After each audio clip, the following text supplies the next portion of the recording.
ఏంటి అక్కడికెళ్ళి మీరేం గమనించారు? ఎందుకు ఇంత పెద్ద ఆందోళన చేయాల్సొస్తుంది ఇక్కడ? నేను ఒక జర్నలిస్ట్‌గానే వెళ్ళాను. ఆహ్, జనరల్‌గా నేను ఒక జర్నలిస్ట్‌గా ఎలా గ్రౌండ్ రిపోర్ట్ చేస్తానో, అలా చేసిన గ్రౌండ్ రిపోర్టే. బట్ ఇంతకాలం చేసింది వేరు. ఇప్పుడు దీని ద్వారా చేసింది వేరు. ఎందుకంటే ఇంతకాలము డైరెక్ట్‌గా ఒక గొంతు ఉండే వాళ్ళ గురించి, ఒక సమస్యలో ఉండే వాళ్ళ గురించి మనం ఏదైనా చెప్తే, మనం చెప్తాము. వాళ్ళు వాళ్ళ సమస్య చెప్తారు. మల్టిపుల్ పీపుల్‌కి చెప్తారు. కానీ ఇక్కడ జరిగింది అడవికి గొంతు లేదు. సో, అడవి గొంతుని వేరే వాళ్ళొచ్చి చెప్తారో చెప్పరో తెలీదు. అందుకనే నేను చెప్పాలి అని అనుకున్నాను. అంటే వీడియో చేసి పెట్టేయకుండా పెట్టడంతో పాటు మళ్ళీ నా గొంతుతో ఇక్కడికొచ్చే వాళ్ళకి కూడా చెప్పాలి. నేను ఫస్ట్ నా పిల్లల్ని నేను తీసుకొనొచ్చి జస్ట్ అక్కడ నిలబడి ప్రొటెస్ట్ చేద్దాము అని అనుకున్నాను. అందుకే అనౌన్స్ చేశాను. కానీ అది విని చాలామంది వచ్చారు. జేఏసీ ముందుకొచ్చింది. జేఏసీ ఈ కార్యక్రమం నిర్వహించింది. సో, ఇంతమంది అలా వచ్చారు. ఈ ప్రాసెస్‌ని ఆపగలిగితే అప్పుడు ఈ స్టెప్‌కి ఒక ప్రయోజనం వస్తుంది. సో, దీంట్లో అన్ని రాజకీయ పార్టీల ప్రమేయము ఉంది. ఉమ్మడి గవర్నమెంట్‌లో నుంచి, ఇప్పుడు కొత్తగా వచ్చిన గవర్నమెంట్ నుంచి. వీళ్ళందరూ కూడా అడవి మీద ఒక్క రవ్వ సానుభూతి కూడా చూపించకుండానే ఉన్నారు. సో, ఎంత విధ్వంసం జరుగుతుంది అని చెప్పి ఎవరికీ చెప్పలేదు. ముఖ్యంగా ప్రజలకి చెప్పలేదు. కాయిన్‌కి ఒకవైపు మాత్రమే, అది కూడా చాలా అందమైన రంగుల కలలాగా వాళ్ళకి చూపించారు. ఉద్యోగాలు వస్తాయని చెప్పారు. సో, ఆ ఉద్యోగాలు కేవలం 300 కాంట్రాక్ట్ ఉద్యోగాలు మాత్రమే వస్తాయి అనేది నేను చేసిన రీసెర్చ్లో నాకు అర్థమైన విషయము. వాళ్ళ డాక్యుమెంట్స్లో అలా చెప్పారు. కానీ ఉద్యోగాలు అడవికి ఉద్యోగాలు కాదు లెక్క. అడవికి ఇంకేదో అభివృద్ధి కూడా కాదు లెక్క. అక్కడ మొత్తం అడవే పోయి ఒక టౌన్షిప్పే మీరు తీసుకొని రావాలి అనుకున్నప్పుడు దానివల్ల జరిగే నష్టం హైదరాబాద్కి చాలా ఎక్కువ ఉంటుంది. లోకల్ వాళ్ళు ఇమీడియట్గా నష్టపోవచ్చు, కానీ దీర్ఘకాలికంగా హైదరాబాదు విపరీతంగా ఎఫెక్ట్ అవుతుంది. ప్రకృతి పరంగా ఎఫెక్ట్ అవుతుంది, వరదల పరంగా ఎఫెక్ట్ అవుతుంది, మూసీ నది ఎఫెక్ట్ అవుతుంది. ఒకవైపు హైడ్రాన్ తీసుకొని వచ్చారు, మూసీ బ్యూటిఫికేషన్ ప్రాజెక్ట్ చేస్తున్నారు. ఇలాంటప్పుడు ఖచ్చితంగా మనకు హైదరాబాద్కి చాలా దగ్గరలో 80 కిలోమీటర్ల దూరంలో ఉండే దామగుండం ఫారెస్ట్ని కాపాడుకోవడం మీద ఎక్కువ దృష్టి పెట్టాలి గవర్నమెంట్. సో, గవర్నమెంట్ ఈ డెసిషన్ని వెనక్కి తీసుకోవాలి. అంటే అడవి భూమిని కేటాయించడంతో ఇది అయిపోయింది అని అనుకుంటున్నారు. బట్ 12 లక్షల చెట్లు నరికి అక్కడనే ర్యాడర్ ఎందుకు ఏర్పాటు చేయాల్సి వస్తుంది? అంటే నిజంగా తెలంగాణలో ఎక్కడ కూడా బీడు భూములు లేవంటారా? తెలంగాణలోనే కాదు, తెలంగాణలో మాత్రమే కాదు, చాలా చోట్ల దేశంలో వాళ్ళు ఐడెంటిఫై చేసినవి కూడా ఉన్నాయి. కేజీఎఫ్ గనుల్లో కూడా వాళ్ళకు కావాల్సిన, అంటే చాలా ఎత్తుగా ఉండే భూమి వాళ్ళకి కావాలి. సో, అలాంటి భూమి ఉంది అని చెప్పి కూడా తెలిసింది. బట్ అక్కడ వ్యతిరేకత వచ్చిందో, లేకపోతే ఇక్కడ హైదరాబాదు సిటీకి దగ్గరగా ఉందాము అని అనుకున్నారో నేవీ వాళ్ళు తెలియదు. కానీ హైదరాబాద్ని అయితే వాళ్ళు చూస్ చేసుకున్నారు. బట్ గవర్నమెంట్స్ ఏవి దాన్ని గట్టిగా వ్యతిరేకించలేదు. అక్కడ లోకల్గా ఉండే వాళ్ళు వ్యతిరేకించలేదు. ప్రజలకేమో అప్పటికి పూర్తి స్థాయిలో ఏం డ్యామేజ్ జరుగుతుంది అని తెలియలేదు. ముఖ్యంగా ఇక్కడ ఒకటి ఏంటంటే, ఇక్కడ పీపుల్కి మామూలుగా మనకి ఏదో ఒక ప్రాజెక్ట్ వస్తుంది అంటే అక్కడ భూములు కోల్పోయే వాళ్ళు ఉంటారు, నిర్వాసితులు ఉంటారు. మనకు మల్లన్న సాగర్లో కూడా చూసాము. అందరు ఎందుకు ఫైట్ చేశారు అంటే ఇమీడియట్గా ఇక్కడ భూములు పోతున్నాయి కాబట్టి. ఇక్కడ భూములు పోవు. ఆ భూములకు ఆనుకునే ఉన్న పెద్ద అడవి పోతుంది. భూములు మొత్తం జనం అందరివి పోవు. ఒక కొంతమంది ఏమైనా ఎఫెక్ట్ అవ్వచ్చేమో, కానీ నాకు ఆ డీటెయిల్స్ తెలీదు. కానీ మేజర్గా అయితే వాళ్ళు రాసిన రికార్డ్స్ ప్రకారం భూములు పోవు. సో, అందువల్ల ప్రజల్లోకి ఈ మూమెంట్ చాలా మెల్లగా వెళ్తోంది. అడవి పోతుంది, ఏం ఆలోచిస్తారు, మన భూములకి ధర పెరుగుతుంది కదా అనేదే వాళ్ళకి చెప్తూ రావడం వల్ల వాళ్ళు అలాగే అనుకున్నారు. సో, ఇప్పుడు రియలైజ్ అవుతున్నారు. వాళ్ళు రియలైజ్ అయ్యారు. మనల్ని ఇంకా మిగిలిన వాళ్ళకు కూడా ఈ ఉద్యమాన్ని కొనసాగించండి అని చెప్పి సపోర్ట్ అడుగుతున్నారు, సపోర్ట్ చేస్తున్నారు. మనం చరిత్ర చూసాం, ఒక 300 చెట్ల కోసమే చెపాకు యుద్ధం, అంత పెద్ద ఆందోళన స్టార్ట్ అయింది. ఈ ప్రొటెస్ట్ కూడా అంతలా వెళ్తుందా? యాక్చువల్గా అప్పట్లో 1973లో సుందర్లాల్ బహుగుణా గారు ఒక విలేజ్లో 300 చెట్లు నరికేస్తూ ఉంటే అక్కడి నుంచి చిప్కో మూమెంట్, అంటే దానికోసమే చిప్కో మూమెంట్ తయారవ్వలేదు, అక్కడి నుంచి మొదలైంది.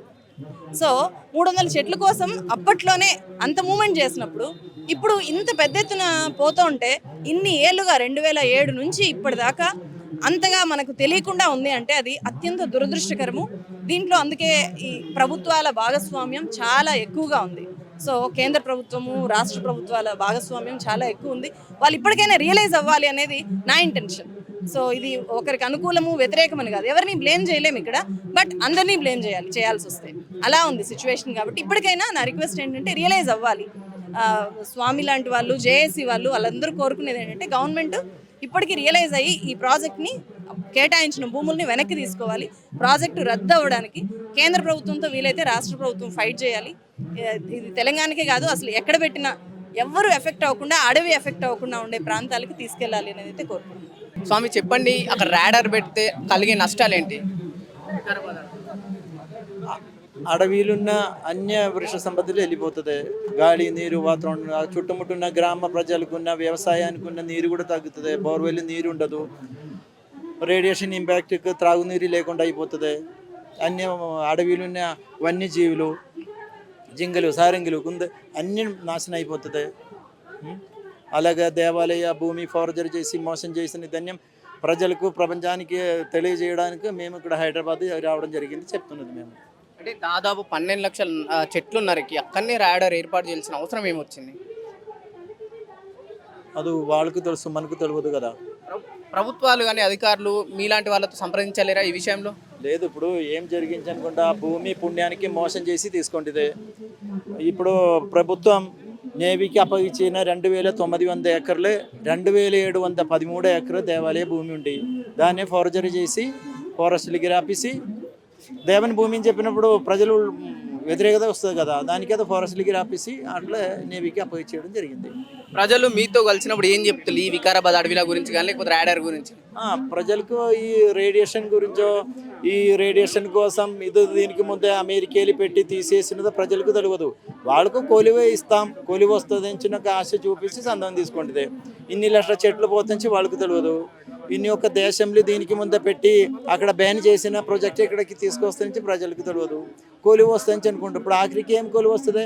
ఆ గోడ కడుతున్న సమయంలో ఇటే మోయడానికో సిమెంట్ గంప మోయడానికో పని వస్తుండొచ్చు. ఆ గోడ కడుతున్న సమయం దాకా తర్వాత ఏమి రాదు. కేంద్ర ప్రభుత్వానికి కానీ రాష్ట్ర ప్రభుత్వానికి ఏం చెప్పదలుచుకున్నారు ఈ విషయంలో? లేదు, మీరు మొదటి నుండే revenue department, forest department, environment వీళ్ళందరూ చేసిన మోసం, ద్రోహం బయటకు వచ్చేసి ఇటువంటి విధ్వంసకరమైన ప్రాజెక్టు మాకు వద్దు, మా ప్రాంతంలో వద్దు, మనుషులు ఉన్న ఎక్కడే పెట్టవద్దు, అంత డేంజర్ ఏంటి. సెకండ్లే 2,97,000 కిలోమీటర్ ప్రయాణం చేస్తున్న ఒక ప్రాజెక్ట్ని పక్కన పెట్టేసి 1,00,000 కిలోమీటర్ వేవ్ లెంగ్త్ ఉన్న ఒక ప్రాజెక్ట్ని పెట్టుకుంటే ఎట్లా మన శాంతిగా ఆరోగ్యంగా బ్రతకగలుగుతాం? మేము సాధ్యం కాదు కదా. వైపు ప్రజలకు ఏ విధంగా ఈ విషయంలో అవగాహన కల్పించి మీతో తీసుకొచ్చుకోగలుగుతారు? అంటే ఇట్లా ఈ నిజంగా ఈ రాడర్ వస్తే అడవి పాడైపోతే ఆరోగ్యాలు బాగుండే, ఇలాంటి ఏ విధమైన అవగాహన కల్పించదలుచుకున్నారు? మీరు ఇప్పుడు కూడా చూడండి, extremely low frequency wave length health effect మీరు వికీపీడియాలో సెర్చ్ చేయండి. దానిలో ఎన్ని రకమైన క్యాన్సర్లు వాళ్ళు చెప్తున్నారు కదా. అప్పుడు అంత పెద్ద రోగాలు మోసుకుంటూ మేము ఎందుకు భరించాలి? దాన్ని ఇది చాలా ద్రోహం, మోసం చేసినది. దీని నుంచి మాకు విముక్తి కావాలి. వీళ్ళు వచ్చిన అధికారులు నిజం చెప్పలేరు, అన్నీ మోసం చేసి అబద్ధాలు చెప్పుకుంటే సంతకం తీసుకోండి. మీరు ఎక్కడి నుంచి వచ్చారమ్మా? నేను విజయవాడ దగ్గర మంతినని ఒక గ్రామంలో ఉంటున్నామండి 7 సంవత్సరాల నుంచి. మా ఆయన నేను ప్రకృతి సేద్యం చేస్తూ ఆ ఊళ్ళో అన్నీ పంచి పెడతాను. మా ఇంటికి వస్తే అన్నీ ఫ్రీనే. కొర్రలు ఇచ్చి అదే మెడికల్ క్యాంప్ పెట్టి వాళ్ళు ఎమ్మడపడి ఎంతోమందికి 500 నుంచి నార్మల్కి తెప్పించాం. షుగర్ ఎందుకు ఔషధ మొక్కలతోనే చేసాం అనమాట. అలా ప్రకృతిని ప్రేమిస్తా, ప్రకృతి ప్రేమికురాలు. ఒక్క ప్లాస్టిక్ కూడా వాడను నేను, వాడకుండానే అన్ని ప్రోగ్రామ్స్ చేస్తా. దామగుండాన్ని ఎందుకు రక్షించాలంటే అది ప్రకృతి మనకి. విజయవాడ నుంచి వచ్చారా ఈ విషయం తెలిసి మీరు? తులసి చందు వీడియో చూసా. ఏమైనా సరే వెళ్ళిపోతాను. మా ఆయన ఒప్పుకోలేదు, నాకు హెల్త్ కండిషన్స్ ఒప్పుకో. ఈవెందో అయినా సరే రావాలని యాక్టివ్నెస్తో వచ్చాను. నా వయసు ఎంత తెలుసా? 72. మేము ఇప్పుడు పొరపనులు చేస్తున్నాం. 50 ఎకరాల యజమాని కూతురుని ఒకనొకప్పుడు. ఇప్పుడు రైతు కూలీని నేను, రైతక్కనే. మా ఆయన రైతు అన్న. మా ఆయనకు అన్ని పనులు వచ్చి, ఆయన చేసే పనులన్నీ నేను చేస్తా. ఇప్పుడు నాకు మందిని వెళ్ళిన తర్వాత ఔషధ మొక్కలు అన్నీ తెలిసిపోయాయి నాకు మా ఊళ్ళో. రేవంత్ బాబుకి ఒక సందేశం పంపించాలి. అయ్యా తల్లిలా చెప్తున్నాను విను, ఎంతోమంది రాజులు పుట్టారు గిట్టారు, కానీ ఒక అశోకుడినే గుర్తించుకున్నాను. ఎందుకు? రోడ్లకి ఇరువైపున చెట్లు నాటించాడు. అట్లాగే తిమ్మమ్మ మర్రిమాను, అది గిన్నిస్ రికార్డులకి వెళ్ళింది అనంతపురం జిల్లాలో. సాలుధర తిమ్మక్క, ఈవిడ 100 వృక్షాలు నాటిన దానికే జాతీయ అంతర్జాతీయ అవార్డులు వచ్చాయి. బాబు నువ్వు కూడా చెప్పిన మాట ఈయన ఒక తల్లిలా చెప్తున్నాను, ఇది వెనక్కి తీసుకో. మోడీ గారు మీరు కూడా వెనక్కి తీసుకోవాలని నా అభిప్రాయం.